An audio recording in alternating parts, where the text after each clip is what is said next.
Have you ever sat alone in the quiet of your home, sunlight spilling across the floor, the clock ticking in the corner, and felt a weight inside you that had nothing to do with your age or your body? Not a pain, not an ache, but something heavier. A kind of tiredness that no nap seems to cure. A stillness that doesn't feel peaceful, just hollow. We often talk about the challenges of getting older, our bones, our joints, our memory.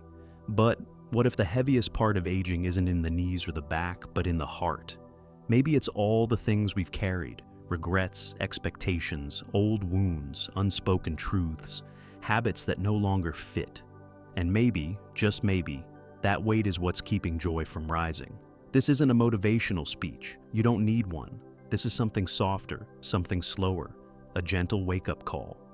Because what if the next chapter of your life, this very one you're in, wasn't about adding more, chasing more, or fixing more, but about releasing. Releasing what no longer serves. Letting go, not to lose, but to return. To return to lightness, to presence, to peace. The Buddha once said, to let go is to be free. So in the minutes ahead, let's walk quietly together through 8 things you may not need anymore. And as we explore them, ask yourself, not what you still want to hold on to, but what you're finally ready to set down. Part 1. Let go of the belief that there's nothing left to learn.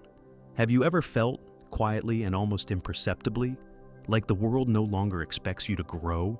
That somehow, after a certain age, you're just supposed to know everything you'll ever know and simply sit with what is, rather than reaching toward what could be? It's a silent weight, isn't it? This unspoken belief that learning is for the young and wisdom, once attained, is fixed like a statue in stone. But what if I told you that this belief, the one that whispers you've seen it all, is not only false but quietly stealing your joy? And more than that, what if the doorway to peace in your later years is not through knowing, but through remaining open to the unknown? There is a story told in Buddhist tradition of an elderly monk named Ananda, who even in his 80s still began each morning by bowing before his teacher's shrine and reciting one line of scripture as if it were the first time he had heard it. A young novice once asked him, "Master, why do you still practice as if you are a beginner?" The old monk smiled softly and replied, "Because the beginner sees the world with wonder. The master only knows how little he truly understands. It's easy to think that because we've lived through decades, through wars, marriages, losses, inventions, revolutions, heartbreaks, we've somehow graduated from life's lessons. But the Buddha taught something very different. He said, just as a candle cannot burn without fire, men cannot live without a spiritual life. Spiritual life doesn't end at a certain age. If anything, it begins in earnest when the noise quiets, when the ambition settles, and when the soul begins to whisper questions that the younger self never had time to ask. I once met a woman named Eleanor at a mindfulness retreat in Oregon. She was 76, widowed, soft-spoken. Her eyes, though wrinkled at the corners, still sparkled like candlelight. She told me she had just started learning Mandarin, not to travel, not to impress, but simply because she was curious. "I want to see how far my brain can stretch," she said with a grin. Turns out it's still reaching. That sentence stayed with me. It made me wonder, when was the last time you let your mind stretch? Not towards something practical or productive, but towards something that simply stirs your soul? A poem, a new question, a language, a truth. You see, the heart grows heavy not because of age, but because we stop letting the light of discovery in. A closed mind is the beginning of stagnation, but a curious mind, oh, that is a fountain of youth no cream could ever replicate. The lotus, one of Buddhism's most sacred symbols, grows not in clean water, but in the mud. Yet it still rises, petal by petal, reaching toward the sun. In the same way, no matter your age, your mind can still bloom, not despite the mud of life, but because of it. So, I ask you, dear one, what new question could you sit with today? Not to answer, but to feel. What truth have you quietly avoided because you thought you were too old to change your mind? And most of all, what would happen if you approached this chapter of life not as the end of your learning, but as its most sacred beginning? Because once you open that door again, gently, like an old friend you've nearly forgotten, you may find something waiting on the other side. And that brings us to another door, one far harder to open. one that leads not to knowledge, but to the realm of the heart. Part 2. Let go of toxic relationships without guilt. There's a truth that most people carry like a secret. The older we get, the more we crave peace. Not the kind of peace that comes from silence or solitude, but the kind that settles gently inside the chest. The kind that comes when we no longer have to brace ourselves before every phone call, every visit, every interaction. And yet, how many of us still keep people in our lives who do nothing but stir up unrest? Here's the hard part. Sometimes those people are family. There's a parable in the Buddhist tradition about a monk named Tissa. Tissa was known in the monastery as dutiful but distant, always polite but often withdrawn. One evening, his master noticed his sadness and asked him to speak openly. Tissa finally admitted, with great shame, that he had continued writing letters to his brother, who only ever responded with anger and cruelty. "He's my blood," Tissa said. "I must endure him." The master looked out toward the garden, where a bamboo tree had shed one of its stalks. "Do you see that branch fallen on the path?" he asked. "It grew here, but it no longer serves the tree. Does the bamboo mourn its absence, or does it simply continue growing?" Tissa sat in silence, and something inside him loosened. Not in rebellion, not in anger, but in quiet relief. You see, we are taught to believe that loyalty means enduring harm, that love means tolerating pain, that aging means taking the high road no matter what it costs us inside. But Buddhism offers a kinder way, a clearer one. The Buddha said, if you hold on to anger, it is like grasping a hot coal with the intent of throwing it at someone else. You are the one who gets burned. Anger, criticism, manipulation, or even just chronic negativity. These are not burdens you are meant to carry, especially not now, when your spirit has already weathered so many storms. I once sat beside a woman named Clara at a tea meditation in Northern California. She was 82, elegant and warm, but there was a weariness in her voice. She told me that for years she had kept attending Sunday dinners with her eldest son, even though every week ended in tears. He criticized her choices, mocked her beliefs, dismissed her feelings. "But he's my son," she whispered. "What kind of mother walks away?" And I said nothing, because I didn't need to. She had already asked the right question. The next week, she did not attend dinner. Instead, she sat alone on her porch with a cup of jasmine tea and the evening breeze as company. For the first time in years, she told me later, I felt like I could breathe. This isn't a call to cut people out in haste. It's an invitation to ask, does this relationship honor your peace, or does it erode it quietly, like water against stone? You have the right to choose who gets access to your heart in this season of life. And no, that doesn't make you cold. It makes you wise. Because there is a kind of love, the truest kind, that begins with protecting your own light. When you let go of relationships that diminish you, you make space for connections that nourish you. And as you make that space, something else becomes clear. The clutter isn't only in our relationships. Sometimes it lives in our homes, in our memories, in the quiet weight we carry without words. Part 3. Let go of clutter, physical, emotional, and mental. Have you ever stood in front of a drawer you haven't opened in years, only to feel an ache you can't explain? It's strange how something as ordinary as a closet or a dusty shelf can stir something so deep inside us. And yet, that's where so much of our silent heaviness begins. Not always in tragedy or loss, but in the quiet accumulation of things we never meant to carry. We think clutter is just stuff, old receipts, forgotten souvenirs, expired medicine bottles, holiday cards from people we no longer speak to.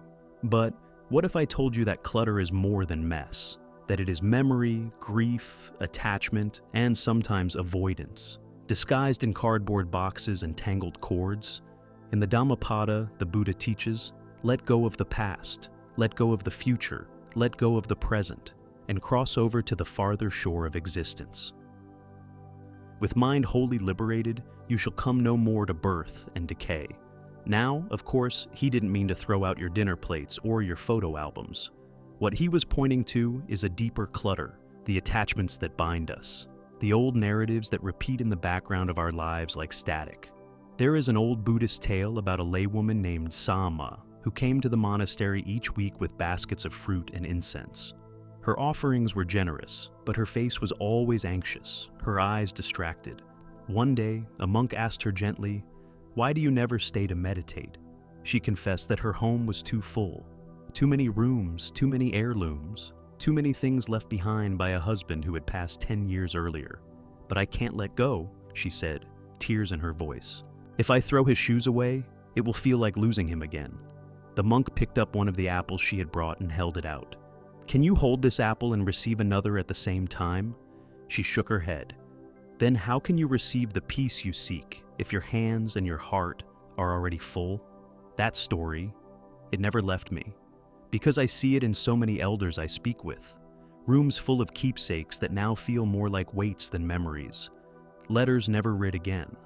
Objects kept not out of love, but out of fear that releasing them will also erase what once was. But here's the gentle truth. Letting go of an object is not letting go of the person. Clearing space in your home is not erasing history. It's making room for your spirit to move again. Your memories do not live in your attic. They live in you. I once visited a man named Harold, who had recently downsized into a small cottage after decades in a 5-bedroom house. I asked if he missed all his things. He smiled and said, "No. Now, when I wake up, I see the sunlight on the floor, not the dust on old shelves." So I ask you, what are you holding on to? Not because you need it, but because you're afraid of what the emptiness might feel like. Can you trust that what truly belongs to your heart cannot be thrown away? And what if, in making space outside, you begin to clear space inside for new breath, new joy, and perhaps even a new story? Because once we learn to release what no longer supports us, we begin to see aging itself with new eyes. And that brings us to something we've all felt at some point. A quiet, sometimes unspoken fear. The fear of aging itself. Part 4. Let go of the fear of aging. There comes a moment, quiet and unspectacular, when you catch your own reflection in the mirror, and for just a breath, you don't recognize the person looking back. The skin is softer, thinner, the shoulders stoop ever so slightly. The sparkle in the eyes is still there, but now softened by time. And perhaps you wonder, just for a moment, when did I become old? It's a question most of us will ask ourselves eventually. Not with shame, necessarily, but with a kind of stunned reverence, like waking up in a body that still feels like home, but a home that has shifted in its foundations. And yet, even more than the aging itself, it's the fear of aging that becomes the true thief of peace. In modern society, we are subtly, and sometimes not so subtly, taught that to grow older is to grow irrelevant, that to gray is to fade, that to slow down is to disappear. From wrinkle creams to senior discounts whispered like apologies, the world gently nudges us toward believing that our value has a deadline. But the Buddha taught something infinitely more compassionate. He once said, "Decay is inherent in all compounded things. Work out your liberation with diligence." Aging, then, is not a flaw in the system. It is the system itself. It is not a betrayal. It is the rhythm of life breathing through us. There's an old Zen story about an aging master who was once known across the land for his beauty, not just of face, but of presence. As he grew older, his students noticed his hands trembling and his steps faltering. One day, a young monk asked him, "Master, does it make you sad that your body no longer serves you like it once did?" The old master smiled, placed a hand over his heart, and said, "The body is a lantern. The oil runs low. The flame may flicker. But look, do you not still see the light?" It was not his youth that made him radiant. It was his acceptance of impermanence. Aging, in truth, is not just about what fades. It's about what reveals itself. The rush of ambition quiets, and in its place is stillness. The hunger for more softens, and in its place is contentment. The need to be seen gives way to the joy of simply seeing. I remember a woman named Joy, fittingly, who told me at age 89, "I used to dread growing old. Now I wear my wrinkles like prayer beads. Each one reminds me that I've stayed long enough to love, to cry, to laugh, and to outlive the versions of myself that thought they wouldn't survive." So, let me ask you gently, dear friend, what if your aging is not something happening to you, but something blooming within you? What if the body, in all its changes, is not closing doors but inviting you through new ones? Can you imagine how tender life becomes when we stop resisting it? And perhaps, just perhaps, once you embrace aging not as a threat, but as a teacher, you'll begin to understand the most profound truth of all, that growing older is not the same as growing lesser. It is, in many ways, growing freer. But freedom does not come from others, not from children or partners or praise. There is something else we must release next, the expectation that someone else will make us happy. Part 5. Let go of expecting others to make you happy. There's a quiet ache that visits many in their later years. It doesn't always show itself with tears or loud grief or even loneliness. Sometimes it whispers through an ordinary afternoon, when no one calls, when the house is too quiet, when the sun sets and you realize no one asked how your day was.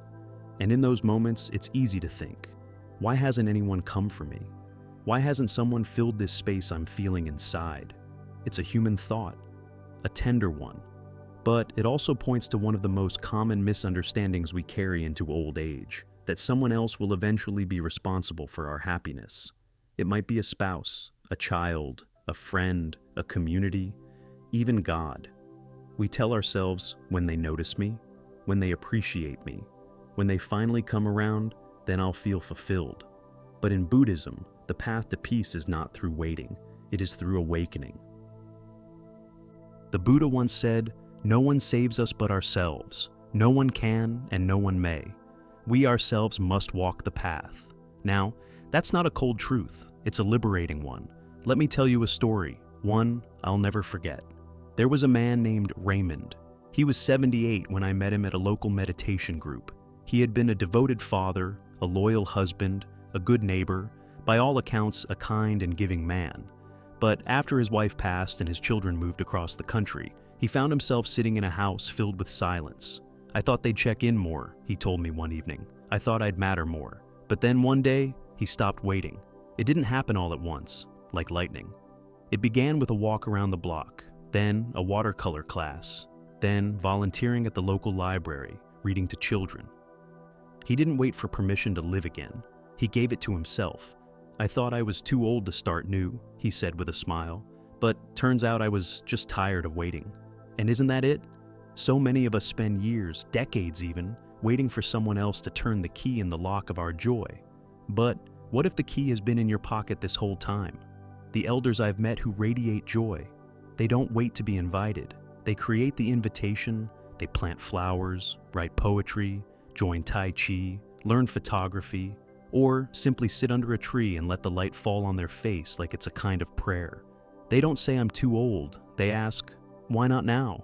So, let me ask you something quietly, not to pressure you, but to awaken you.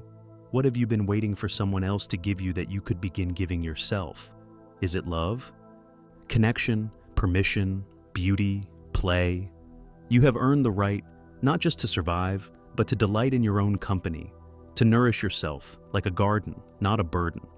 Because true happiness, gentle, lasting, soul-deep happiness, isn't delivered by others. It's something you build, breath by breath, moment by moment, with your own two hands.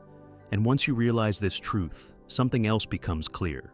All those comparisons to the younger you, the faster, firmer, more admired version of yourself, begin to lose their grip. That's what we'll release next. Let's talk about comparison and what it costs you. Part 6. Let go of comparing yourself to the young. It happens quietly, sometimes while scrolling through photos, sometimes while watching someone jog past the window, or hearing a younger voice speak with confidence, ambition, maybe even a little arrogance. A part of you whispers, "I used to be that way." And if you're not careful, the whisper turns into a wound. Where did she go? What happened to him? Why don't I feel like that anymore? Comparison, especially with your younger self, is one of the most subtle and seductive forms of suffering in later life. Because it doesn't shout, it seeps. You start measuring your worth by old metrics, energy, appearance, speed, attention. You hold a ruler from the past up against your present, and somehow, the present always comes up short. But what if I told you that the you back then, the one you miss, could not have survived what you've survived now? That the version of you with smooth skin and endless energy did not yet carry the calm, the softness, the depth you hold today?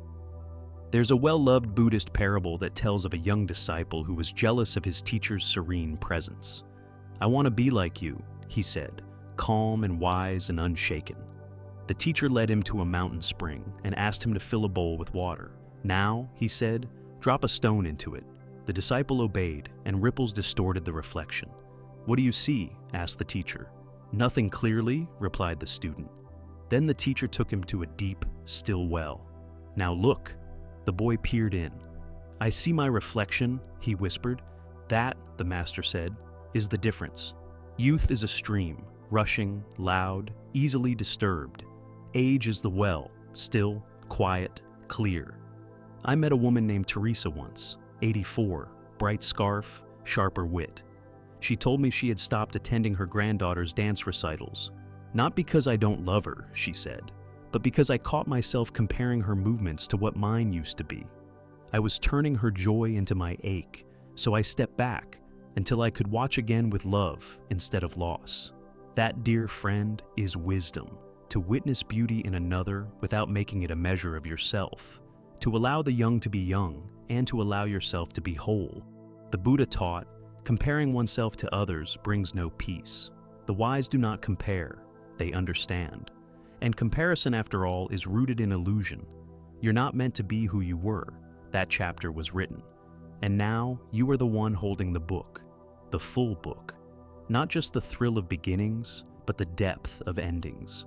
Not just the speed, but the stillness. So, ask yourself with kindness, what am I gaining by comparing myself to someone whose path is not mine anymore? And what might I find if I look inward instead of backward? Because once you stop measuring your now by your then, something inside begins to soften. You become less at war with time, and more at peace with your unfolding. And it is in that softness that another invitation arises. One even harder, and yet more healing. It is time to forgive yourself, to release the regrets that still echo quietly in your heart. Part 7. Let go of regret. Forgive yourself for the past. There are things we don't say out loud. Moments we revisit in the dark when the world is quiet and the heart begins to whisper. A choice we made, a word we didn't, a path we turned from, a silence we kept too long. These memories don't shout. They linger, like the echo of a song you can't quite forget. And over the years, they can begin to shape the way we carry ourselves. We smile, but only with half our heart. We celebrate, but feel as if we don't quite deserve the joy. And when we speak of our past, we carefully skip the parts that still make us wince. This is the quiet work of regret. And for many, it is the heaviest weight we carry in old age. Not the aching knees or the thinning hair, but the burden of what we wish we had done differently.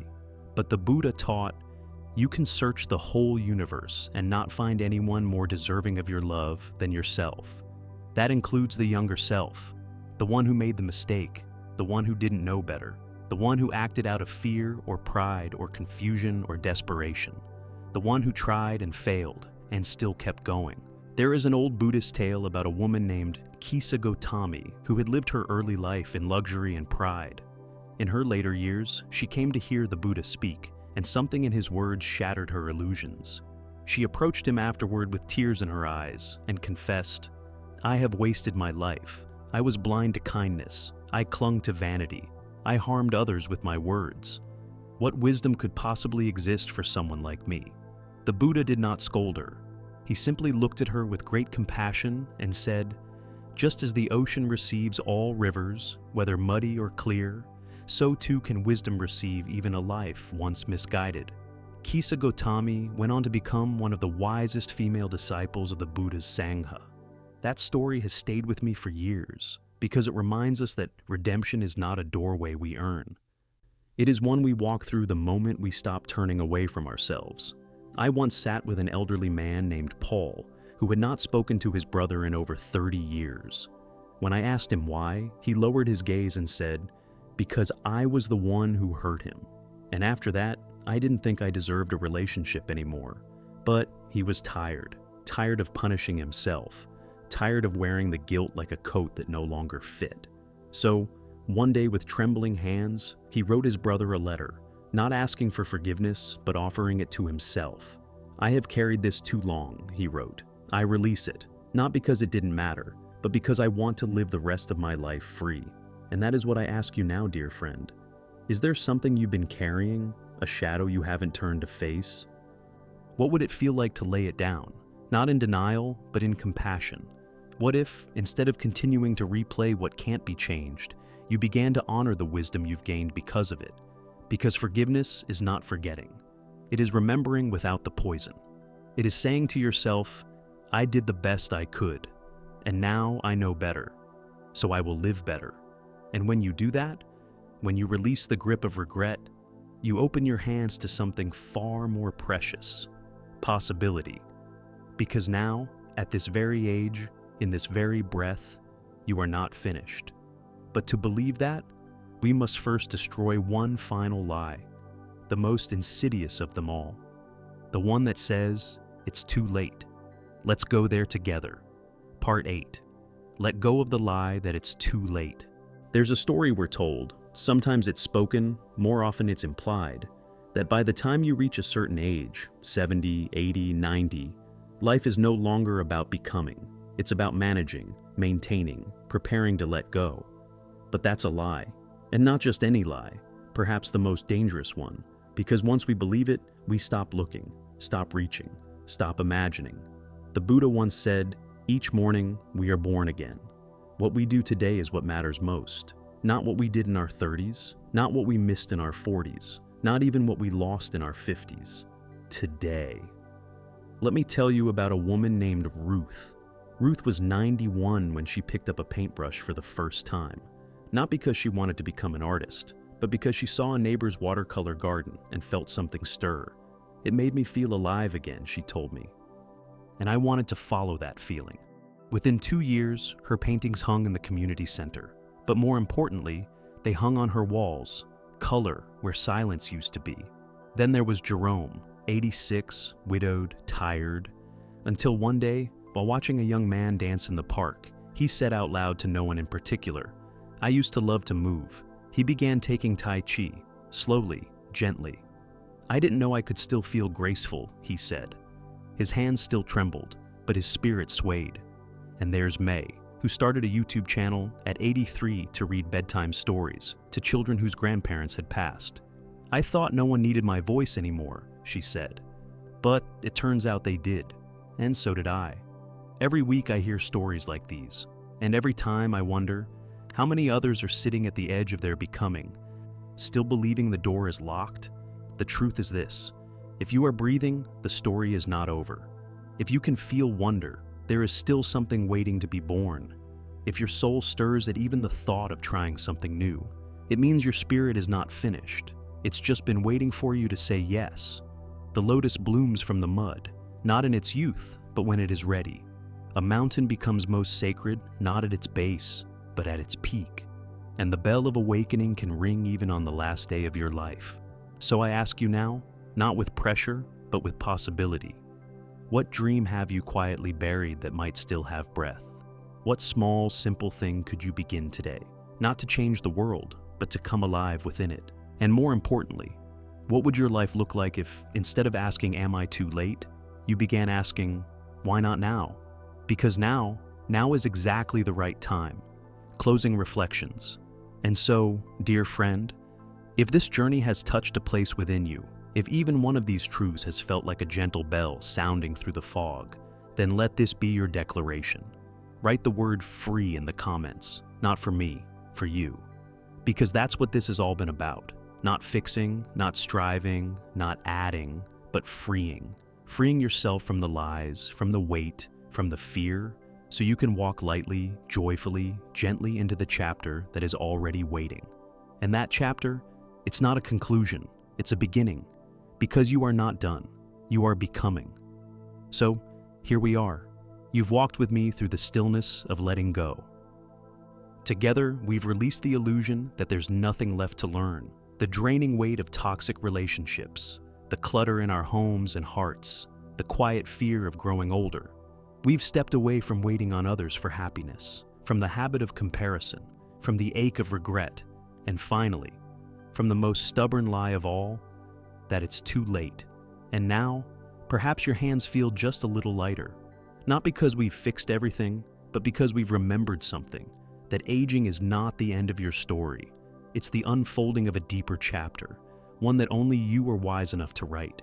You see, the truth is, you are not falling behind. You are standing exactly where wisdom has led you. You are not finished. You are becoming softer, clearer, truer. And maybe now, dear friend, is the moment to ask yourself, what am I still carrying that no longer belongs to me? What might my life feel like if I allowed myself to be free? Take a breath. Place your hand on your chest and gently whisper, I allow myself to let go. I deserve peace.